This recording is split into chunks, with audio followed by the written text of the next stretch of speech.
தெய்வத்தின் சந்நிதானம் என் உள்ளத்தில் ஆனந்தமே.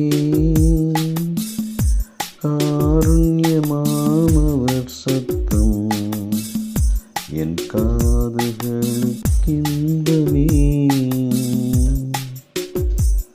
ஆண்டவருடைய நாமம் மகிமைப்படுவதாக.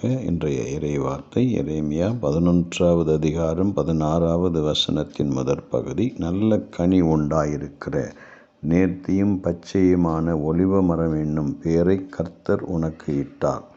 Jeremiah 11:16. The Lord called thy name a green olive tree, fair and goodly fruit என்று வாசிக்கிறோம். பசுமையான அழகிய பார்வைக்கினிய பழங்களை கொண்ட ஒலிவ மரம் என்பது ஆண்டவர் தேவ ஜனத்திற்கு வைத்த பெயர்.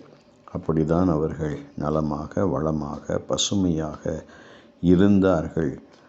இருக்க வேண்டும் என்பதுதான் இறைவனுடைய விருப்பமாக வாஞ்சையாக இருந்தது என்று நாம் வாசிக்கிறோம். அவருடைய விசுவாசம் நீதி தேவனுக்கு முன்பாக அவர்களுடைய செயல்பாடுகள் எல்லாம் தனிச்சிறப்பு வாய்ந்த ஒன்றாக இருந்தது என்பதை இந்த வசனம் நமக்கு காட்டுகிறது.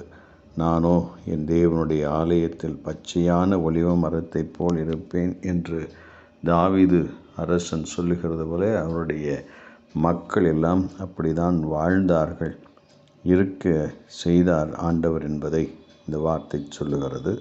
ஆகவே தேவன் நமக்கு கொடுத்திருக்கிற சரீரம் ஆவிக்குரிய செழுமை கொழுமையை காத்து கொண்டு வாழ்வது நமக்கு ஏற்ற ஒன்று என்பதை அறிந்து கர்த்தருக்கு நன்றி சொல்லுவோம். ஆமென்.